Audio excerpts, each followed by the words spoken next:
Muito bem, vamos aterrissar um pouquinho agora na questão da espiritualidade doméstica, na espiritualidade da família. E queria olhar um pouquinho da história e vamos passear um pouquinho dentro desse tema e realçar algumas coisas no que é possível dentro de uma aula somente. Talvez essa daqui nos permitiria pelo menos umas 2 ou 3 aulas somente sobre esse tema.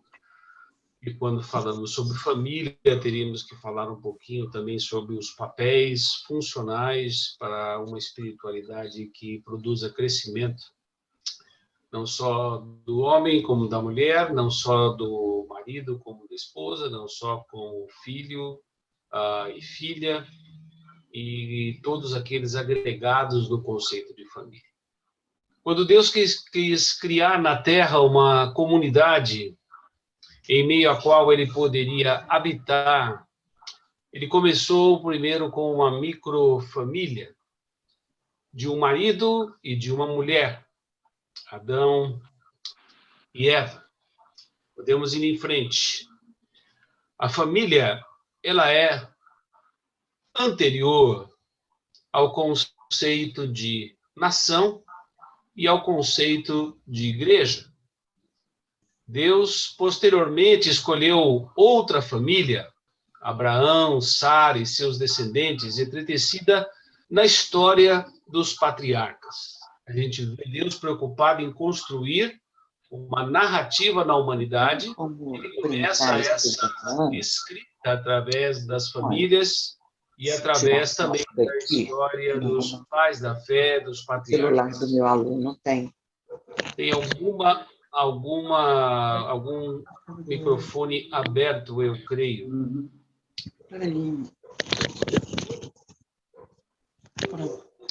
Uma frase de um dos padres anglicanos mais conhecidos, Kenneth Lish, que escreveu pelo menos mais de 30 livros que envolvem a questão da espiritualidade.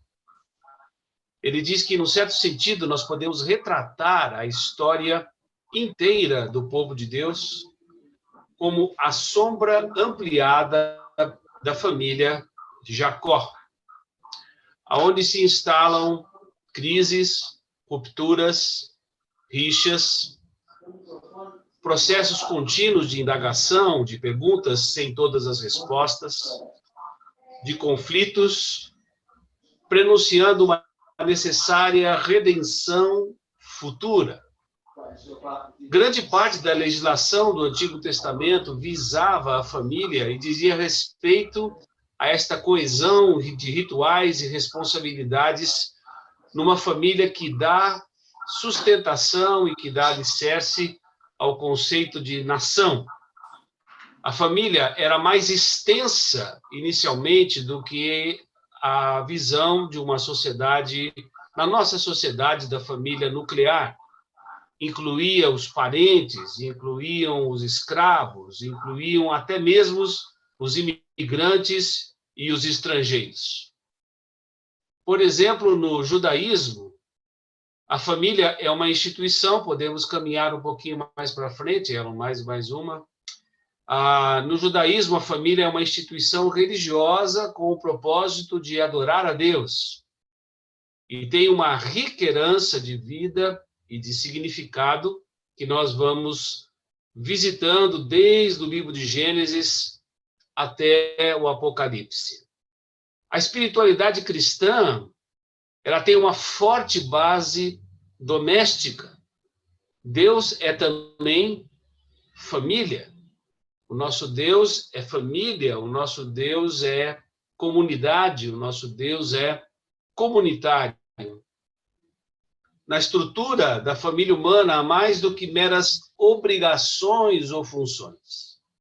Na experiência de ser família, há sempre a possibilidade de nós vivermos a graça, a experiência do amor imerecido e o exercício da bondade. Quem diz isso é o Dr. Paul Stevens, professor titular de teologia espiritual lá do Regent College de Vancouver, que escreveu vários livros traduzidos para o português, Um deles é esse que a gente tem recomendado também sobre as disciplinas do coração faminto, e o Dr. Paul Stevens realça no seu livro também a hora e a vez dos leigos, de perceber que a família está presente, inclusive, no exercício do acolhimento e do ministério enquanto nós somos igreja. No Novo Testamento, os evangelhos registraram Jesus chamando pessoas, inclusive, para uma lealdade superior à lealdade da família nuclear, de pai, mãe, marido, mulheres e filhos. Mesmo assim, mesmo Jesus realçando a necessidade de uma submissão, de uma vida dedicada principalmente a Deus, ele também coloca a sua própria família como referencial. José, Maria, seus irmãos, irmãs. Lucas, capítulo 2, 51 a 52. Então ele voltou com os pais para Nazaré e lhes era obediente. A sua mãe guardava todas essas coisas no coração. E Jesus crescia no contexto da família, em sabedoria, em estatura e no favor de Deus e das pessoas. O próprio Jesus criou depois uma nova comunidade formada de discípulos, onde eles seriam considerados e feitos filhos de Deus. Conforme nós lemos lá em João, capítulo 1, Deus deu o poder de sermos chamados os seus filhos, por termos crido nele como Senhor e como Salvador. Eu quero apenas segurar aqui um pouquinho para realçar que a nossa confissão e a nossa entrega que nos faz e nos torna filhos de Deus, ela é fruto, como nós vimos na aula passada, da conversão, da metanoia, da transformação da mente e do coração. Lembrando mais uma vez que para o judeu, quando eu digo que eu vou entregar o meu coração a ele, eu estou dizendo que eu vou entregar a minha mente e os meus afetos. O coração envolve o nosso raciocínio e as nossas emoções. Mas nós não podemos crer em Deus apenas como Senhor e como Salvador. Há muitos que não fizeram uma confissão que ela é fundamental para nós entendermos a nossa humanidade, as nossas relações inadequadas, nem sempre coerentes, nem sempre integradas, muitas vezes desestruturantes do que é vivenciar na família. Nós cremos em Jesus como 100% homem. Há muitos que não se entregaram até hoje, não reconheceram que Jesus Cristo é 100% homem, 100% Deus e 100% homem, para que a gente possa entender e vivenciar a nossa humanidade e perceber que muitas coisas são inerentes pelo fato de sermos seres humanos.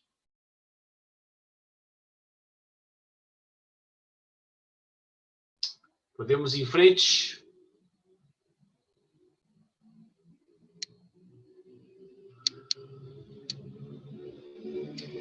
Homem e mulher seriam, então, integrantes e formadores de sua família celestial e aqueles que viriam a crer na sua palavra. Então, a mãe e os irmãos de Jesus foram vê-lo, ficaram ao lado de fora e mandaram alguém avisá-lo para sair e falar com eles. Versículo 32. Havia muitas pessoas sentadas ao seu redor e alguém disse: sua mãe, seus irmãos estão lá fora e o procuram. Jesus respondeu: quem é minha mãe? Quem são meus irmãos? Então olhou para aqueles que estavam ao seu redor e disse: vejam, esses são minha mãe e os meus irmãos. Quem faz a vontade de Deus é meu irmão, minha irmã e minha mãe. Portanto, Jesus já aponta para uma macrofamília que envolveriam todos aqueles que fazem a vontade de Deus e, portanto, esses laços são laços igualmente importantes e fundamentais fundamentais para nós entendermos esse conceito de família. Primeiro, microfamília, depois vai se desenvolvendo na vida de todas as famílias da Terra e que culmina com todos aqueles que confessam a Cristo como Senhor e que fazem parte de uma outra família, com uma outra expectativa escatológica da vinda de Jesus. Jesus valorizou e dignificou a família da Terra e mostrou igualmente o valor da vida vindoura.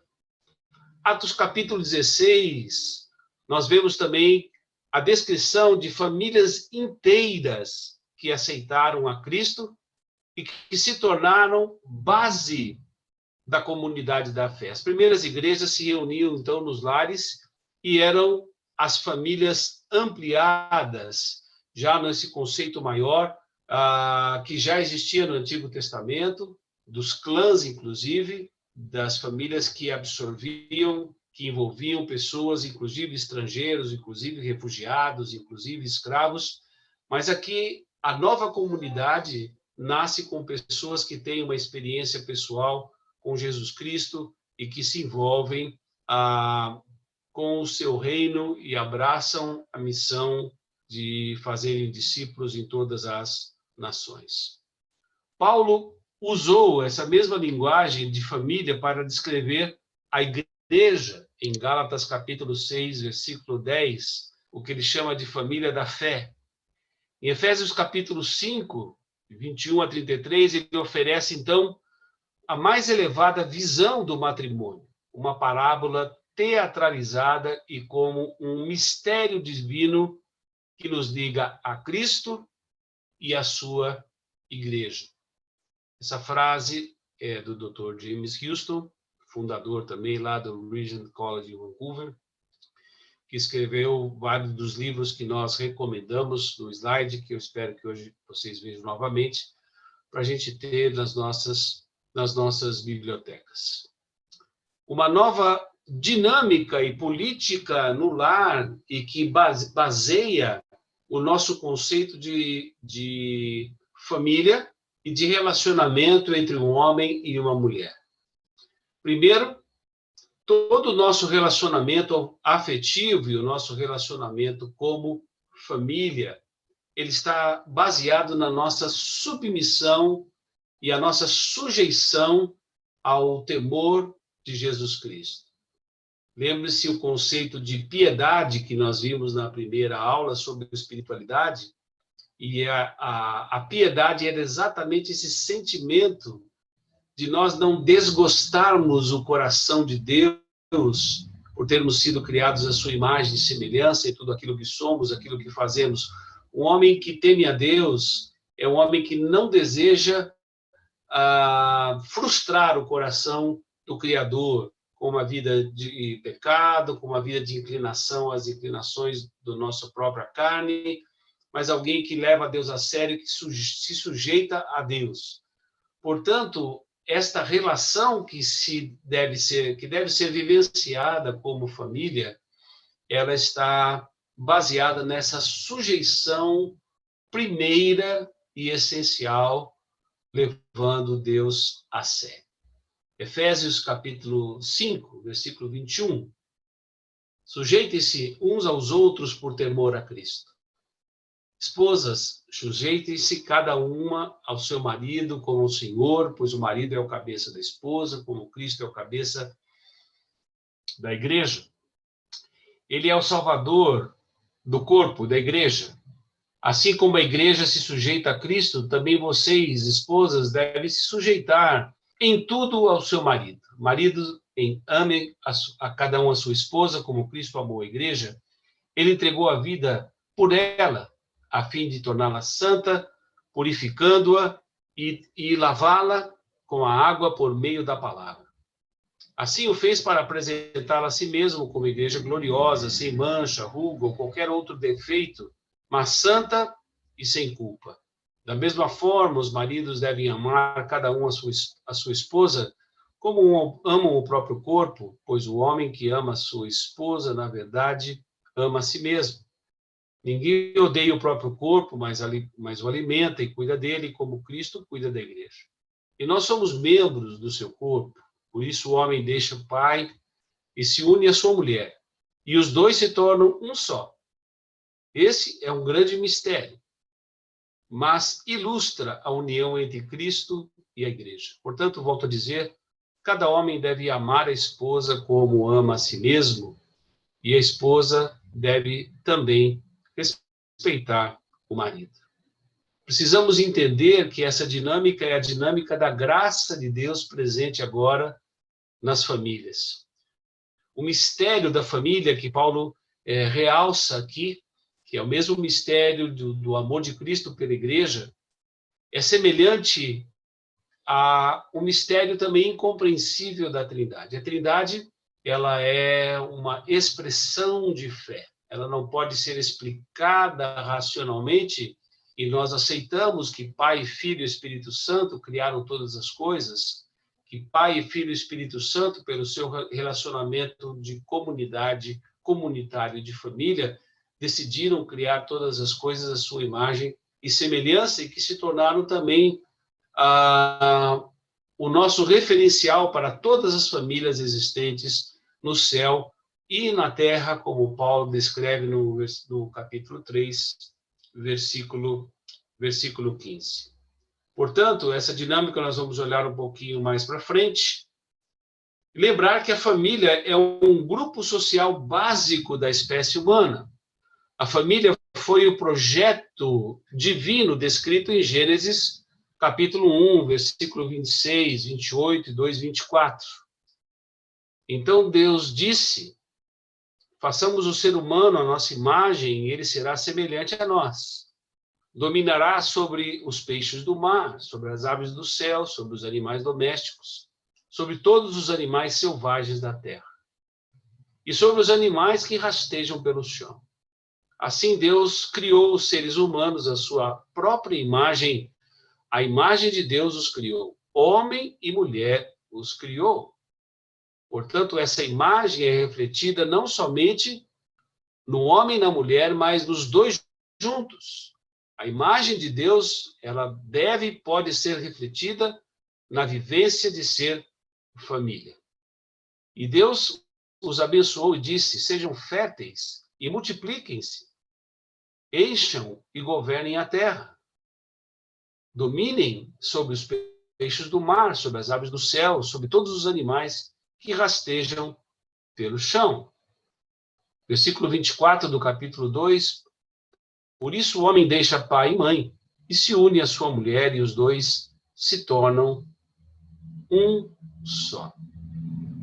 Nas Escrituras, as relações humanas, portanto, estão inseridas no contexto familiar. É na família que nós aprendemos a desenvolver os nossos relacionamentos. É na família o primeiro lugar, o primeiro alicerce onde nós podemos construir relacionamentos saudáveis ou não, porque a experiência da queda trouxe essa desestrutura, essa desintegração, essa ruptura para aprendermos com profundidade esses relacionamentos. Mas é o nosso primeiro projeto de socialização, é a experiência, e vivemos a experiência de ser família. A própria história da salvação introduz a ideia de família como um fio condutor na história.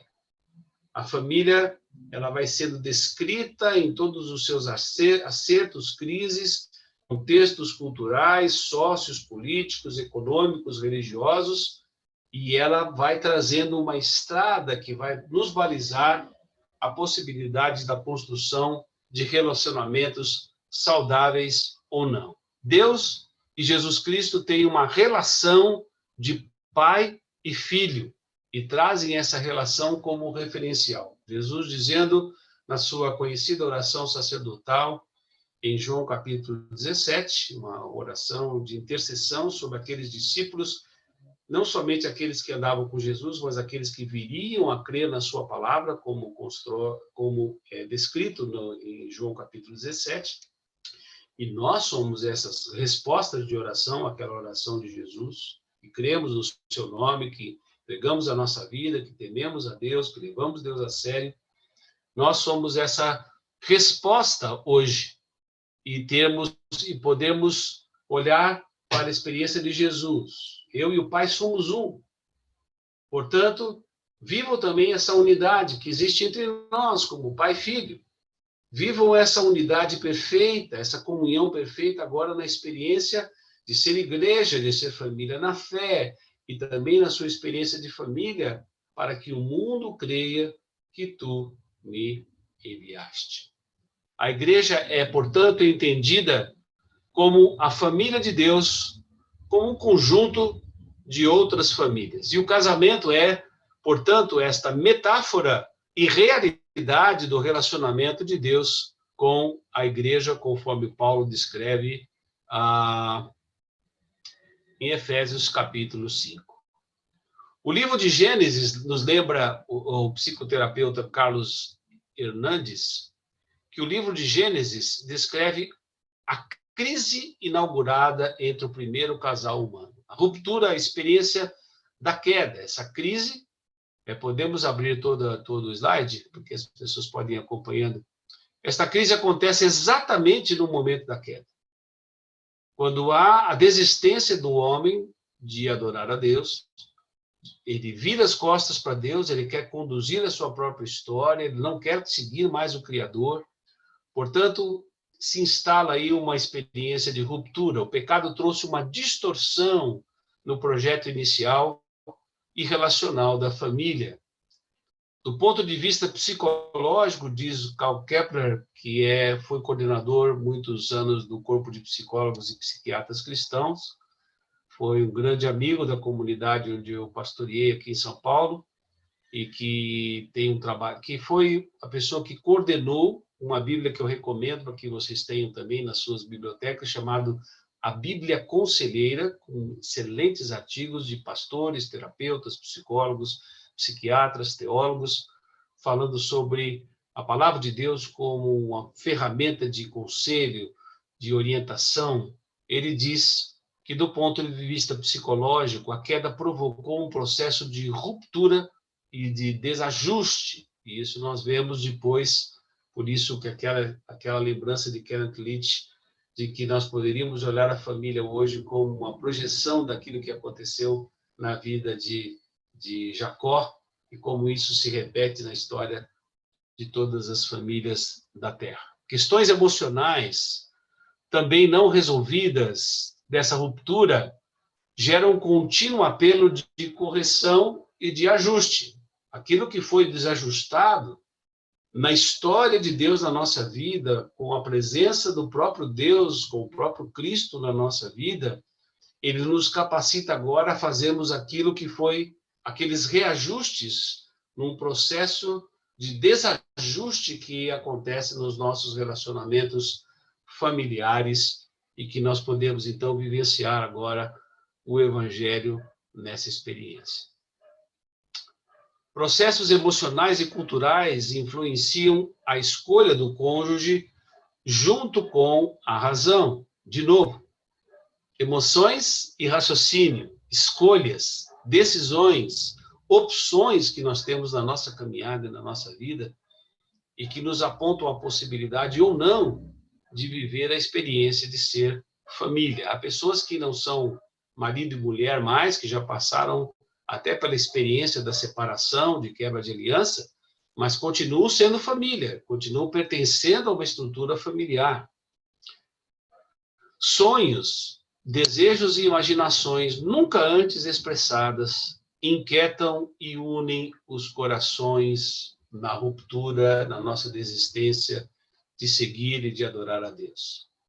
E dizem os psicólogos, dizem teólogos, que as inquietações, elas já são vivenciadas logo na primeira infância. Na primeira infância, nem sempre temos o acerto dos nossos pais. Não tivemos, talvez, o acerto dos nossos pais. Alguns não. Nessa primeira infância tiveram a presença, o acolhimento, os afetos, a atenção dos seus pais. Mas muitas dessas frustrações instaladas dentro de nós, aqueles que são psicólogos e trabalham bastante com essa questão da primeira infância, sabe que ali se reside muito dos alicerces que são plantados para a vida toda, e quando não são plantados de uma maneira correta e ajustadas, temos, felizmente, as possibilidades de usar os recursos da graça de Deus para que perdas, situações traumáticas possam ser superadas também com a presença paciente e contínua do nosso Deus em nossas famílias.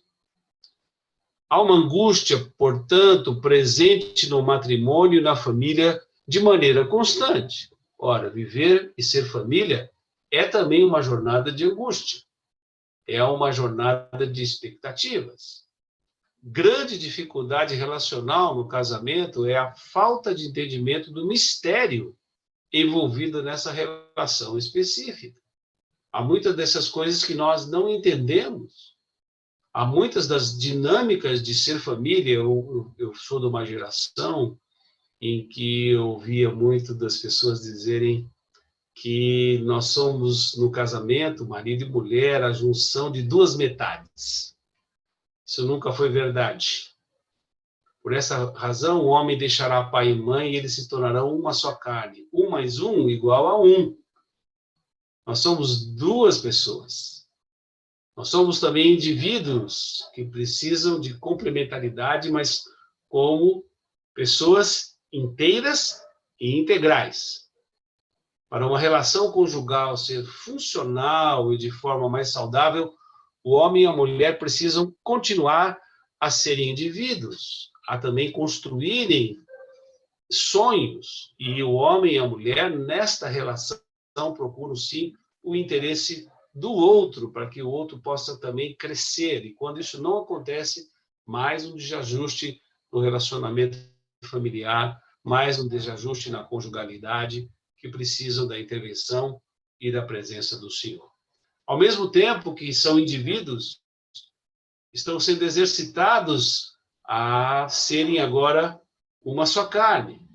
Portanto, há necessidade da complementaridade, a necessidade da partilha, e a complementaridade e a partilha não vão anular a responsabilidade pessoal de cada um na construção deste relacionamento de família, onde nós precisamos refletir a presença e a glória de Deus.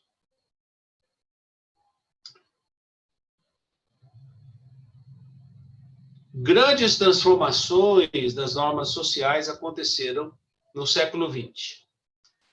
Liberdade sexual, trabalho da mulher, mudanças legais nos direitos da família, divórcio, o conceito de aliança, o conceito bíblico de aliança e sujeição mútua se tornaram esvaziados. Nós dificilmente hoje temos pessoas que se preparam para o matrimônio ou para o casamento. São raros hoje pastores ou conselheiros que caminham durante 1 ano, 2 anos, preparando casais para entenderem todo o contexto e ajustarem as suas expectativas na constituição de uma família ou de um casamento. E esse é um dos conceitos talvez mais esvaziados, que é o conceito da aliança.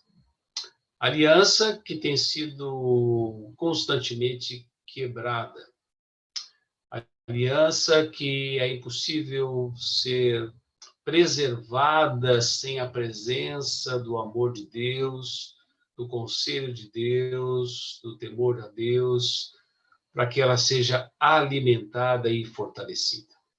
A questão da liberdade sexual nos traz também uma perspectiva que nós não vamos abordar aqui, mas que este livro aqui, em especial, aborda, e eu quero recomendar que vocês tenham esse livro, Disciplinas para um Coração Faminto, do Dr. Paul Stevens, que fala sobre a sexualidade contemplativa. A sexualidade que é muito mais do que o relacionamento sexual, mas a construção da sua sexualidade desde pequeno, o mentoreamento, os afetos presentes, a atenção de vivermos esta sexualidade de maneira saudável. E no casamento, ela também continua crescendo, sendo desenvolvida. E no relacionamento sexual, essa é uma perspectiva de uma disciplina que nós não vimos na aula passada, por ser bastante complexo, e precisaríamos de um bom tempo para construir essa ideia. O relacionamento sexual, ele é, na linguagem do Dr. Paul Stevens, na visão dele, também não é baseada só nele, mas baseada em outros teólogos e outros homens que escrevem sobre espiritualidade. É uma sexualidade que é uma forma de adoração, que é uma forma de oração. A complementaridade que existe. O relacionamento sexual, ele traz a presença do próprio Cristo. Não é na visão de uma sexualidade distorcida que nós vivemos hoje, de uma liberdade irresponsável de sexualidade para satisfazer apenas desejos carnais. Não. Mas o nosso Deus não se ausenta no momento de relacionamento sexual. Nosso Deus também está presente. Então, a sexualidade é também uma forma de oração que precisa ser cultivada, alimentada, onde a intimidade ela é construída dia após dia, com a presença e a companhia também do nosso Deus.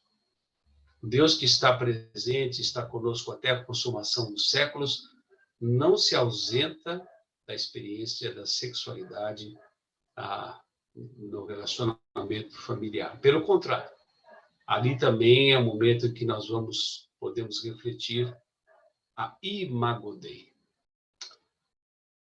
Compromissos mútuos também são desrespeitados. O medo do compromisso impede muitos de entrar hoje em relacionamentos conjugais. Eu creio firmemente, com vários outros pastores, teólogos e também psicólogos, psiquiatras, sociólogos, que o medo presente nos relacionamentos hoje é um desestímulo muito grande para jovens desejarem a experiência do casamento. Nós estamos numa geração que esvaziou a importância do casamento, a importância da família. As pessoas preferem construir relacionamentos mais superficiais e que não tenham essa perspectiva, ou esse pano de fundo, ou esse alicerce. Estamos construindo uma aliança, compromisso com a outra pessoa. Portanto, já vivemos sequelas de uma geração já sequelada, onde as pessoas estão desejando cada vez menos ser família, entrarem no relacionamento, no casamento, como, por exemplo, há muitos casais que até entram na experiência do casamento, mas não desejam descendência, não desejam ter filhos, não querem colocar filhos num momento de pandemia, sem saber aquilo que pode acontecer no momento em que no mundo há muita violência, muito desemprego, as perspectivas de vida são cada vez piores. Então, o medo também muitas vezes está presente, o medo de uma relação mais íntima, que é somada à dificuldade de uma sujeição mútua, como nós vimos agora há pouco. A angústia também da experiência de uma rejeição, da não aceitação, da frustração de expectativas, pressionam uma relação duradoura e equilibrada. Isso tem sido uma experiência difícil, eu creio, para muitos de nós. Há alguns que já passaram pela experiência que eu considero difícil, traumática e até muito difícil de superar, que é a experiência da separação. vivemos uma comunidade, uma igreja que não acolhe mais somente estruturas familiares lineares e perfeitas, não, pelo contrário. A maioria das famílias das comunidades locais são famílias desestruturadas, que precisam o tempo todo fazerem essa revisão de fortalecer esses relacionamentos, eles alicerces em bases que tragam o crescimento e a presença de Jesus na própria relação. Há um grande esforço hoje das pessoas para preservarem seus casamentos, para suportar as ameaças que nós temos no dia a dia contra a igreja. Através do casal, a família se forma, criando, então,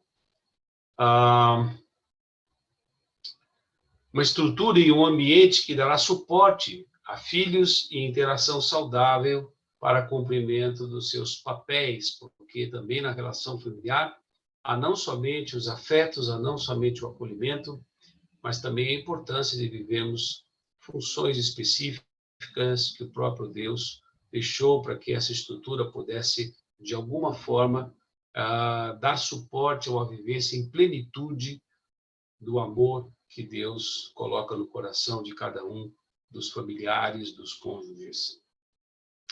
Essa estrutura é base da preservação da espécie e do crescimento também como pessoas. Mas quer dizer que o casamento só tem essa perspectiva católico-romana de procriação? Claro que não. Claro que não. Uma experiência de alegria, uma experiência de prazer, uma experiência de plenitude, de afetos, de emoções, de possibilidade de realização. Há muitas contribuições do relacionamento familiar, mas o principal, que é o guarda-chuva maior e que está por trás de tudo, é que a imagem do próprio Deus esteja sendo refletido na minha pessoa, naquilo que sou, naquilo que faço, naquilo que construo, na minha personalidade, no meu caráter, naquilo que vivencio, no meu temperamento, enquanto eu estou interagindo no contexto da família.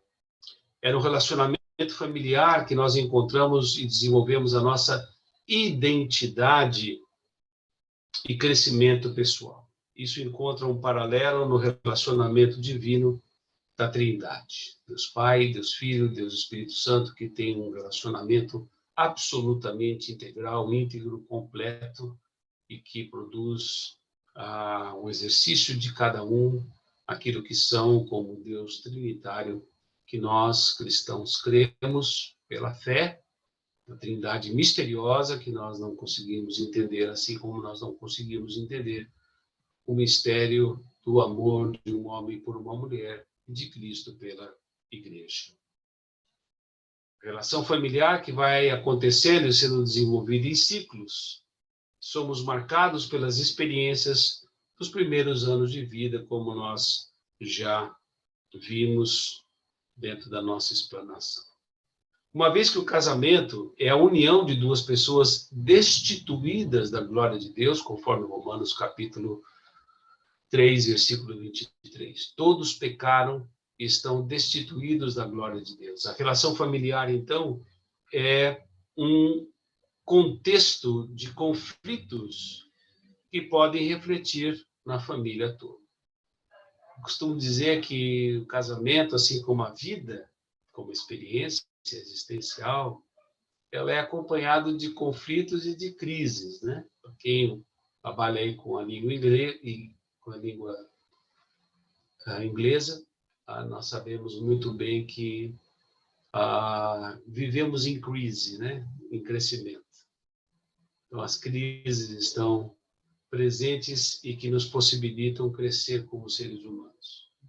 Temos, portanto, os recursos da graça de Deus para a orientação e para ajudar a mantermos equilibradas as estruturas e relacionamentos do casamento.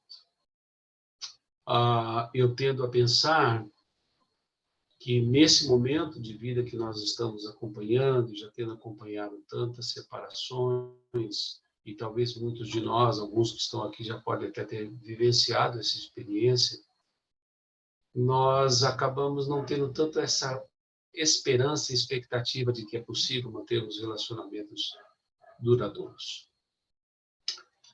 Reconhecemos que isso é e acontece pela graça de Deus.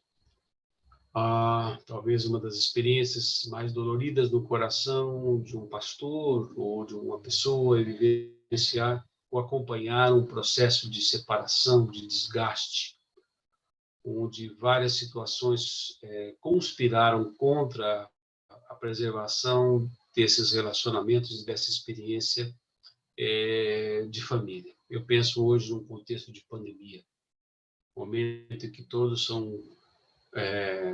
não temos a opção e ficamos em nossas casas, em nossas famílias, e aqueles relacionamentos que não estavam bem estruturados, eles vivem esses conflitos, vivem essas rupturas de uma maneira mais agressiva, e nós acompanhamos isso. Vivendo em apartamentos, vivendo em casas, vamos acompanhando, muitas vezes, sonoramente as crises, os desrespeitos que acontecem em tantas estruturas familiares e muitas vezes que acontecem mesmo dentro das nossas famílias e das nossas casas.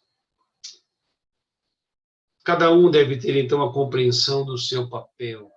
Como indivíduos, temos uma responsabilidade em ser família naquilo que nos cabe. Cada um deve, então, aprender esse caminho da doação, de entender que nós pertencemos um ao outro e temos que ter esse sentimento de pertencimento.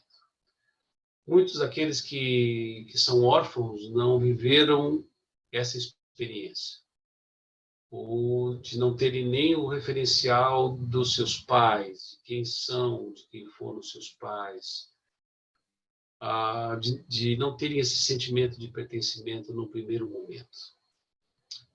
A família tem também uma responsabilidade de comunicar na relação, nos afetos, nas palavras, este acolhimento e que nos leva a viver uma dependência também importante nos ciclos da nossa vida para os nossos cônjuges, os nossos familiares. Um equilíbrio, então, resultante de um sentimento de amor próprio. Nós queremos cuidar também das nossas pessoas, como indivíduos que somos, e buscarmos também valorizar a cada pessoa que interage a nossa experiência de família. Todos crescem no casamento, onde a graça de Deus pode ser experimentada em plenitude.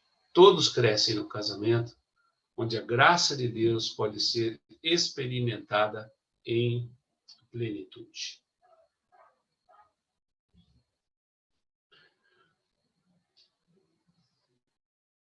Conflitos conjugais e familiares podem ser revistos e redefinidos o tempo todo. Nós temos, como cristãos, como filhos de Deus, os recursos da graça. Os recursos da graça são recursos profundos, inesgotáveis. Eu costumo testemunhar, quando as pessoas me perguntam, como pastor, se já acompanhei vários processos de separação, de conflitos, eu digo que sim, já vivenciei isso como pastor, já celebrei casamentos e já acompanhei separações de casamentos que eu tive a oportunidade de celebrar.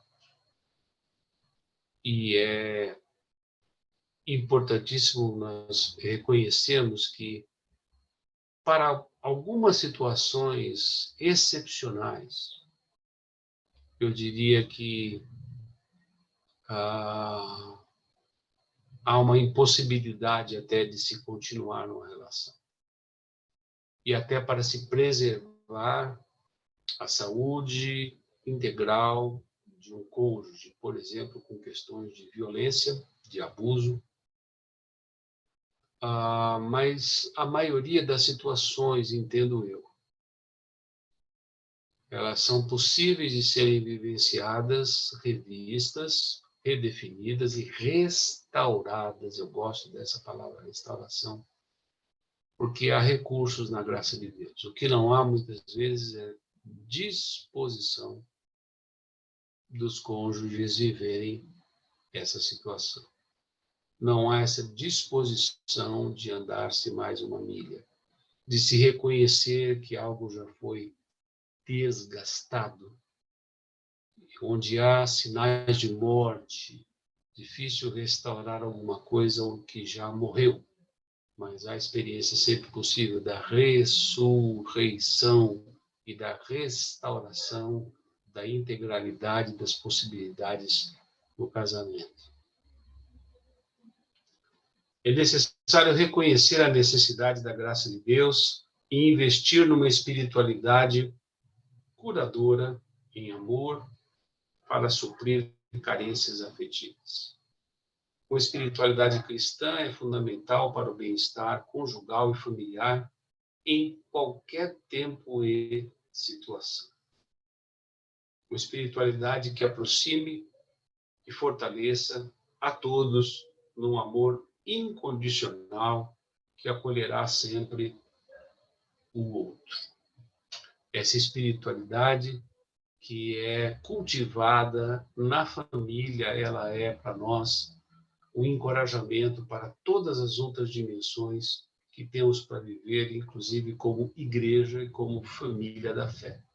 Nós vamos ver isso na aula que vem, essa espiritualidade na igreja, na construção e ingredientes e referenciais para nós nutrirmos bons relacionamentos e relacionamentos que são aperfeiçoados na complementaridade, na diversidade, nas funções diversas de cada membro do corpo de Cristo. E isso ela é balizada e experimentada anteriormente na família nuclear. Porque a família nuclear depois dá sustentação para esta família maior, que é a família da fé, conhecido como igreja, como o corpo de Cristo. Há recursos na graça de Deus. O que Deus coloca para nós, de maneira prática, é tentarmos viver as dimensões do amor. E o amor, ele é vivenciado não somente individualmente, mas ele é vivenciado como família e também como igreja. Paulo escrevendo à igreja de Coríntios, 1 Coríntios, capítulo 13, 4 a 13. O amor é paciente e bondoso. O amor não é ciumento nem presunçoso. O amor não é orgulhoso nem grosseiro. Não exige que as coisas sejam à sua maneira. Não é irritável, nem rancoroso. Não se alegra com a injustiça, mas sim com a verdade. O amor nunca desiste, nunca perde a fé.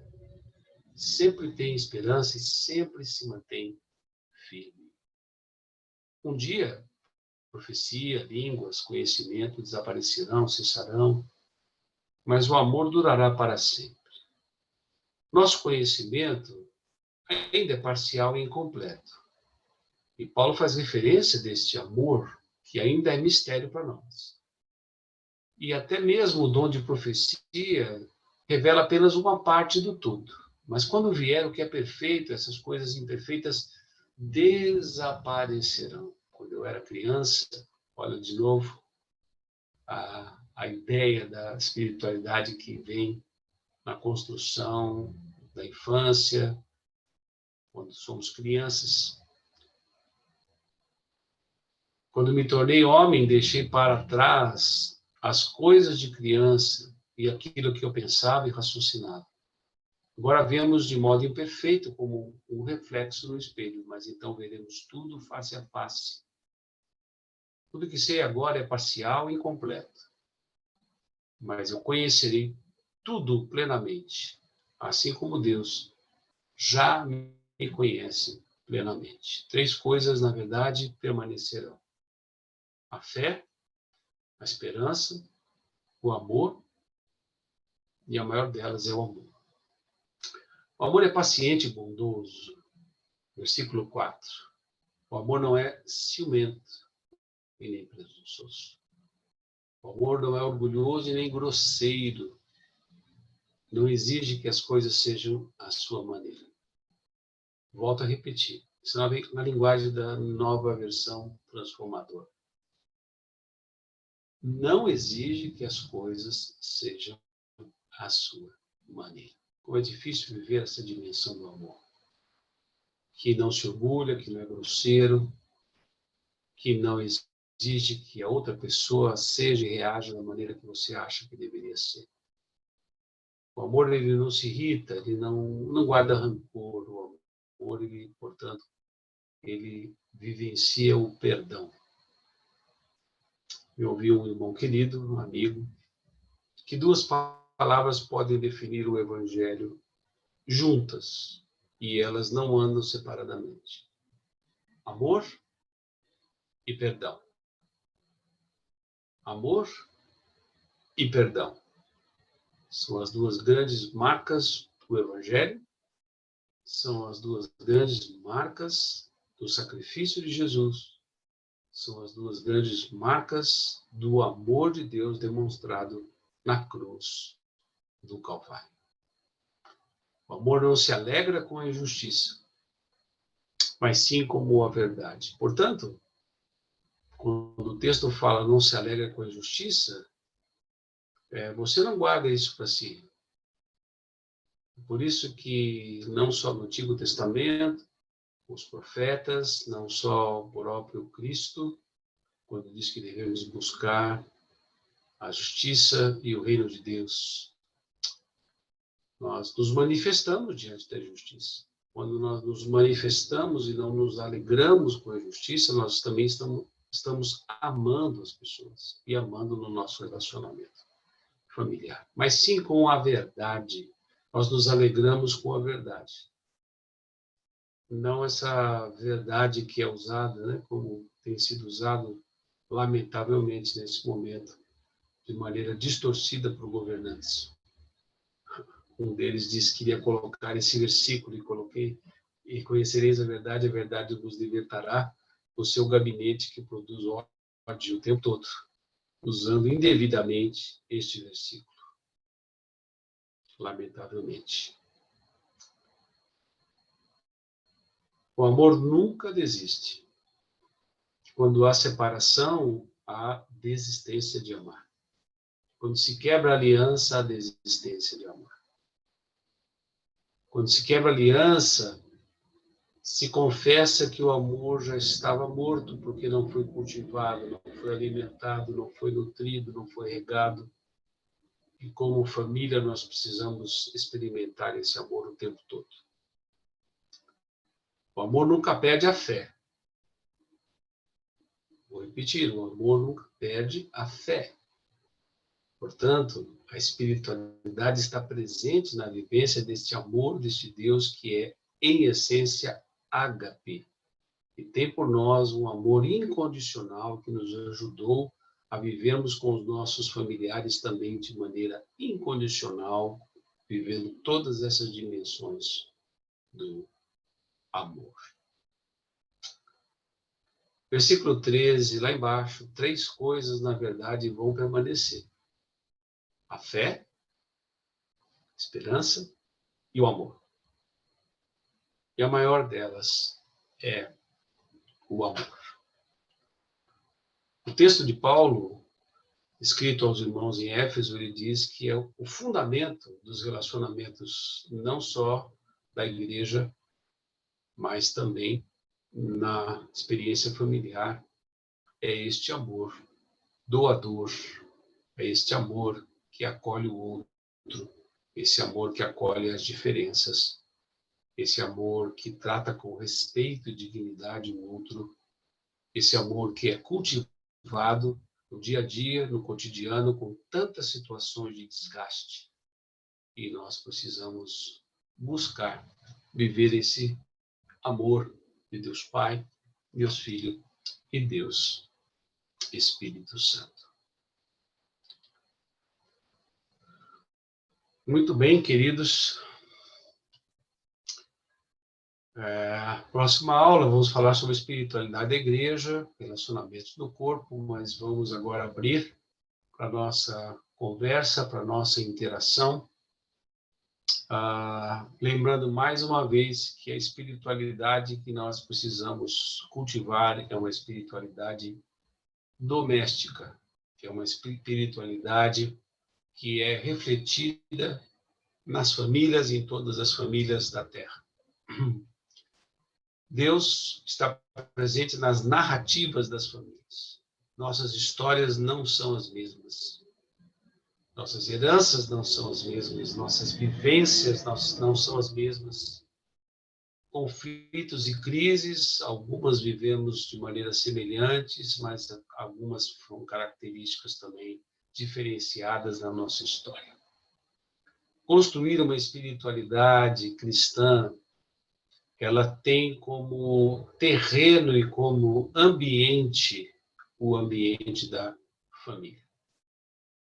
Eu diria que se nós não conseguirmos viver a espiritualidade cristã na família, nós buscamos uma vida de ser igreja ou instituição eclesiásticas como fuga. Há muitos que se envolveram tremendamente nos chamados trabalhos da igreja, ministérios da igreja em exaustão, reuniões em exaustão, projetos novos em exaustão, com um tempo de dedicação para a experiência de ser igreja, mas que denotava fuga da incapacidade de construir, de manter, de nutrir e de fortalecer os relacionamentos de aliança e de vivência nas famílias. Acompanhamos muitos que estão vivendo lutas profundas, desgastes, alguns que estão vivendo profundidade de experiências de saúde mental que afetam também a estrutura familiar. Mas eu creio também que esta pandemia trouxe para nós uma possibilidade inigualável de tentarmos olhar para o jardim daquilo que temos plantado em nossas famílias e nossas casas, de lidarmos também com mais propriedade e profundidade com as perdas que já vivenciamos na família, de lidarmos com os relacionamentos que foram desgastados, de lidarmos com este amor que tudo sofre, tudo crê, tudo espera e tudo suporta. Tudo suporta. Parece que Deus vai nos puxando um pouquinho mais os nossos limites para experimentarmos da sua graça de maneira mais profunda e de restauração. Talvez a pandemia tenha trazido para nós essa experiência de valorizarmos como nunca a nossa família, de pessoas com quem nós não dedicávamos tempo, que nós não fazíamos movimentos na direção dessas pessoas, e por ver também esses relacionamentos tremendamente desgastados. Há muitas famílias, e talvez seja alguma das nossas, com alguns sinais de morte que nós já identificamos e precisamos do poder da ressurreição para restaurar coisas que foram perdidas, coisas que foram jogadas fora, que foram enterradas, descuidos dos relacionamentos entre marido e mulher, entre pais e filhos, a dificuldade da sujeição, como Paulo nos ensina no versículo 21 do capítulo 5 da carta aos Efésios, sujeição uns aos outros no temor do Senhor.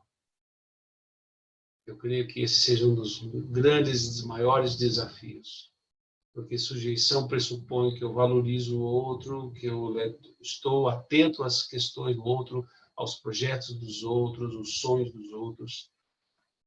E nós temos os recursos da graça de Deus de resgatar, restaurar, retomar, revitalizar as nossas estruturas e relacionamentos familiares.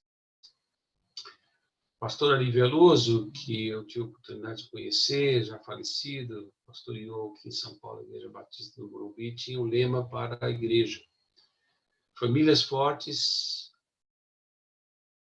igreja forte. Famílias estruturadas no amor de Deus, reconhecendo que é o ambiente para, nos conflitos e nas lutas, sermos aperfeiçoados e resplandecermos mais a imagem do nosso Deus.